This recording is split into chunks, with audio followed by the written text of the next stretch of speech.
और उत्तराखंड में अंकिता भंडारी हत्याकांड की गूंज लगातार सुनाई दे रही है। उत्तराखंड बंद का ऐलान किया गया था। कई संगठनों ने उत्तराखंड बंद का ऐलान किया है। बंद के आह्वान पर गुटों में बटे हैं संगठन। जी हां, कुछ संगठनों ने तो खुद को अलग कर दिया है। पुलिस की ओर से सख्त चेतावनी है। संवैधानिक तरीके से धरना प्रदर्शन कर सकते हैं, लेकिन कानून को हाथ में कोई भी न ले, ये पुलिस नसीहत दे रही है। बात ठीक भी है, कानून को अपने हाथ में लेने का किसी को भी अधिकार नहीं है, चाहे वो खास हो, आम हो या कोई प्रदर्शनकारी भी हो। लेकिन हाँ, ये भी ठीक बात है कि अगर कोई बात आपको ठीक नहीं लग रही है, आपत्ति जाहिर करना चाहते हैं, तो आप धरना प्रदर्शन शांतिपूर्ण तरीके से कर सकते हैं। तो आज क्या असर देखने को मिलेगा? जो कुछ संगठनों ने ऐलान किया है कि हम उत्तराखंड को बंद रखेंगे, देखने वाली बात है। एक प्रतिक्रिया सबसे पहले आप सुनिए, उसके बाद हम चर्चा करेंगे।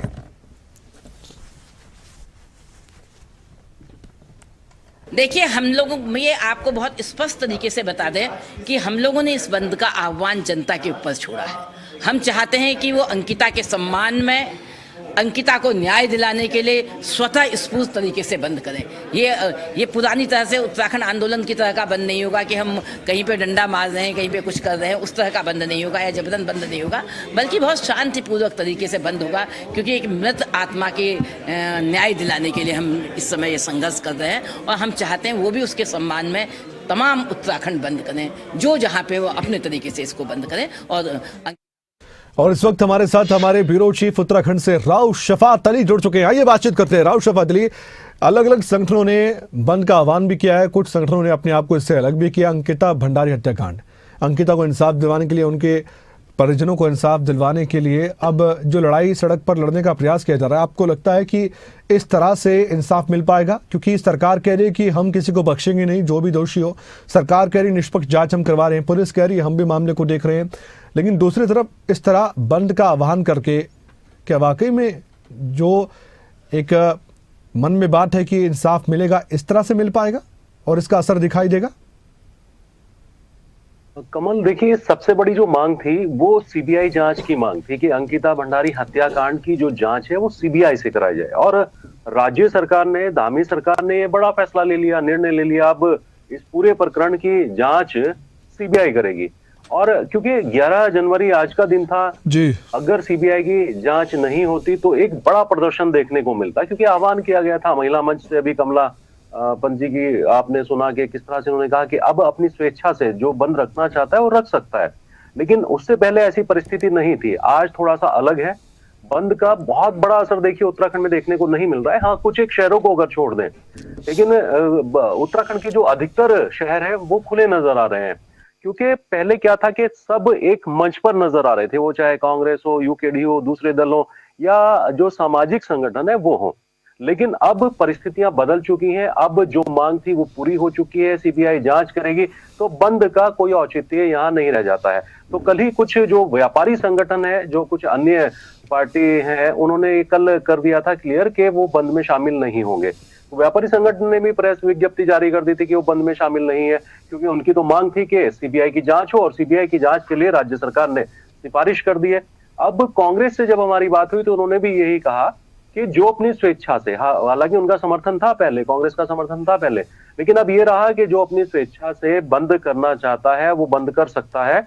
लेकिन अभी इस तरह का कोई धरना प्रदर्शन पूरे राज्य के अंदर तो देखने को नहीं मिलेगा। कमला पंजी ने भी कहा, जो महिला मंच से हैं, तो उन्होंने भी कहा कि जो अपनी स्वेच्छा से करना चाहे वो कर सकता है। तो इसका अंदाजा लगाना बहुत मुश्किल नहीं कि बहुत बड़ा आज बंद का असर उत्तराखंड में देखने को नहीं मिलेगा। राव शफात अली, जब एक डिमांड थी आपकी, उस डिमांड को मान लिया गया, उसके बाद आपको इंतजार करना पड़ेगा। स्वेच्छा से कोई कर सकता नहीं कर सकता, ये कंफ्यूजन क्यों? अब ये क्यों नहीं कहा गया कि ठीक है हमने डिमांड की थी, इसे माना गया, फिलहाल हम अपना जो बंद का कॉल है वो वापस लेते हैं? ये क्यों नहीं कहा जा रहा है? ये दरअसल इसको समझना होगा कमल, क्योंकि पहले सीबीआई जांच की मांग थी और दूसरा ये था कि कौन से सिटिंग जज की अध्यक्षता में, निगरानी में ये जांच होगी और वीआईपी का नाम बताइए। तो सीबीआई की जांच तो हो गई है। अब कुछ संगठन इस बात पर अड़े हैं, विपक्ष ने भी कहा है कि वीआईपी का नाम राज्य सरकार को बताना चाहिए, जबकि ये मामला देखिए जांच का है। राज्य सरकार कैसे नाम बता सकती है, क्योंकि पता ही नहीं है। ये तो जांच के बाद खुल करके आएगा कि वीआईपी कौन है, तो ये जांच होगी सीबीआई की। दूसरा मसला यहाँ खत्म हो जाता है। तीसरा ये कि अगर राज्य सरकार, क्योंकि लगातार जिस तरह की मांग चल रही थी कि वीआईपी का नाम बताइए, सीबीआई जांच बताइए, तो ये दोनों मांगे तो पूरी हो गई। अब रहा मसला सिर्फ ये कि सिटिंग जज को लेकर के। अब विपक्ष ये कह रहे हैं कि सिटिंग जज का नाम बताइए कि कौन से सिटिंग जज की अध्यक्षता में मांग होगी। अभी भी ये डिमांड है, विपक्ष अभी भी ये मांग कर रहा है कि सिटिंग जज की अध्यक्षता में ये होना चाहिए। तो इसको लेकर के आह्वान था, लेकिन बहुत बड़ा यहाँ नजर नहीं आता कि इसका असर बहुत बड़ा है, क्योंकि जनाक्रोश जिस तरह से बढ़ रहा था, अब जनाक्रोश तो नजर नहीं आता। जिस तरह के धरना प्रदर्शन हर एक शहर और कस्बों में हो रहे थे, वो धरना प्रदर्शन अब बंद हो गए हैं। यही एक सबसे बड़ी और मुख्य मांग थी सीबीआई जांच को लेकर। हाँ, इतना जरूर है अभी सोशल मीडिया पर भी, और अगर ग्राउंड पर बात करें तो लोगों के अंदर ये है कि निष्पक्ष जांच होनी चाहिए, क्योंकि सीबीआई जांच के लिए तो सिफारिश कर दी है, लेकिन अब सीबीआई कहां से अपनी जांच को स्टार्ट करती है, फर्स्ट डे से करती है या अगले जहां तक आरोपी जेल में जा चुके हैं उसके बाद से वो जांच को शुरू करती है, तो ये थोड़ा सा अभी जनता के मन में है, ये सवाल जरूर उठा। राव शौकत अली, एक अंतिम सवाल है। जिस तरीके से इस पूरे मामले को दिखाया जा रहा है, चाहे वो प्रेशर पॉलिटिक्स हो या जो संगठन है वाकई में वो जनता की लड़ाई को लड़ते हैं और इंसाफ की लड़ाई लड़ते हैं, हम मानते हैं, लेकिन आम लोग, आम जनता इस पूरे मामले को जो देख रही है, जाहिर तौर पर आप भी, हम भी, किसी के साथ गलत होता है उसको इंसाफ मिलना चाहिए, ये प्रार्थना करते हैं, और हम भी अपनी ओर से एक माध्यम बनकर सरकार तक बात लोगों की पहुंचाते हैं। इसके इतर आम लोग उत्तराखंड के क्या सोच रहे हैं, उनके मन में क्या चल रहा है, क्या फीडबैक है? देखिए कमल, देखिए आम लोगों के मन में दुख है, क्योंकि उत्तराखंड की बेटी थी अंकिता भंडारी, और जिस तरह का हत्याकांड हुआ था, जघन्य हत्याकांड हुआ था, वो माफी के काबिल नहीं है। हालांकि जो मुख्य आरोपी है वो जेल में है, लेकिन ऐसा लगता है, क्योंकि ऑडियो जब वायरल हुई तो उसमें ये प्रतीत हुआ कि कोई ना कोई इस पर्दे के पीछे जरूर है, लेकिन ऑडियो की सत्यता की ही जांच हो रही है। एसआईटी पहले बनाई गई थी, अब सीबीआई की जांच होगी। ऑडियो में कितनी सत्यता है, क्या वाकई में ऑडियो में जो नाम लिए जा रहे हैं वो हकीकत में है, ये तो एक लंबा जांच का विषय है। लेकिन हाँ, उत्तराखंड की जनता में बहुत दुख है, बेहद गंभीरता है, और इससे पार्टी का कोई लेना देना नहीं। बीजेपी या कांग्रेस के समर्थन में जन समर्थन ये नहीं था। जो जन आक्रोश लगातार धीरे धीरे बढ़ता जा रहा था वो जनता का ही जन आक्रोश था, अपनी बेटी के लिए जन आक्रोश था।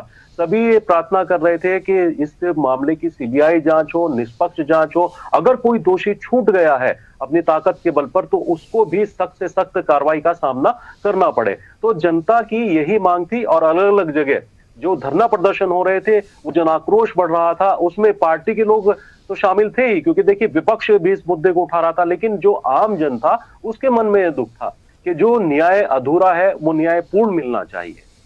बिल्कुल आपने सही कहा, और अपडेट भी इस मामले को लेकर लगातार देते रहेंगे। और दिन भर क्या वाकई में स्वेच्छा से जो बात कही गई है संगठनों की तरफ से कि आप कर सकते हैं बंद, क्या उसका असर होगा, देखने वाली बात है।